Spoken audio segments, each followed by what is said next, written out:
ఈరోజు దేవుని వాగ్దానము సమూయేలు మొదటి గ్రంథము 20వ అధ్యాయం 6వ వచనం ఈ విధంగా రాయబడి ఉంది.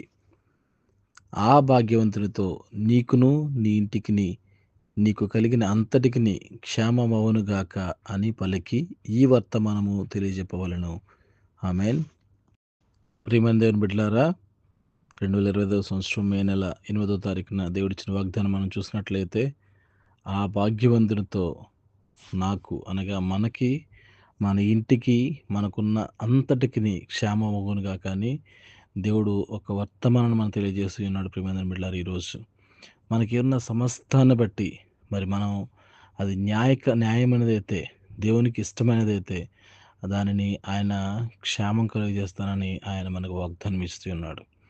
అయితే మరి అటువంటి గొప్ప వాగ్దానాన్ని దేవుడిచ్చిన విధానాన్ని బట్టి, ఆయన చూపించిన ప్రేమను బట్టి, ఆయన చూపించిన కృపను బట్టి మనందరం కూడా మరి ఈ యొక్క యూట్యూబ్ ద్వారా ఎవరైతే వాక్యం వింటున్నారో ప్రతి ఒక్కరూ కూడా ఈరోజు మరి దేవునికి కృతజ్ఞతాస్తుతులు చెల్లించి అటువంటి ప్రేమను ఆయన మన పట్ల చూపించినందుకు, మనకు ఆయన క్షేమాన్ని కలిగజేస్తున్నందుకు, ఆయన రెక్కల చాటున మనల్ని కాస్తున్నందుకు, కాపాడుతున్నందుకు మనం అందరము కూడా మరి ఆయనకి ఎంతగానో మరి మనము కృతజ్ఞతాస్తుతులు చెల్లించవలసిన వారమై ఉన్నాం అనే యొక్క గొప్ప సత్యాన్ని తెలుసుకొని మన జీవితాన్ని ముందుకు నడిపించాలని ప్రభు మిమ్మల్ని అందరిని దీవించి ఆశ్రయించిన గాక.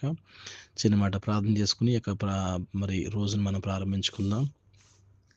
పరిశుద్ధులైన దేవ, నీకే స్తోత్రాలు చెల్లిస్తున్నాం తండ్రి. ఈ యొక్క సమయంలో బిడ్డలందరూ కూడా మన వారి యొక్క జీవితాల్లో మీరు చేసిన అద్భుత కార్యాలను బట్టి, మీరు చూపించిన ప్రేమను బట్టి, మీరిచ్చిన యొక్క క్షేమాన్ని బట్టి మీకే వందనాలు, స్తుతులు, స్తోత్రాలు చెల్లించుకుంటున్నాం తండ్రి.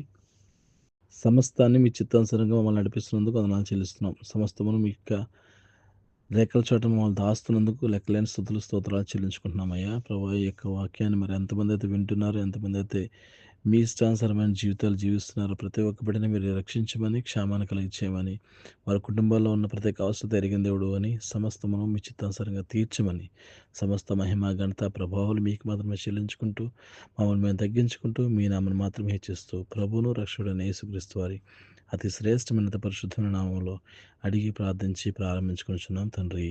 ఆమేన్. God bless you. దేవుడు మిమ్మల్ని దీవించి ఆశించును గాక. Praise the lord.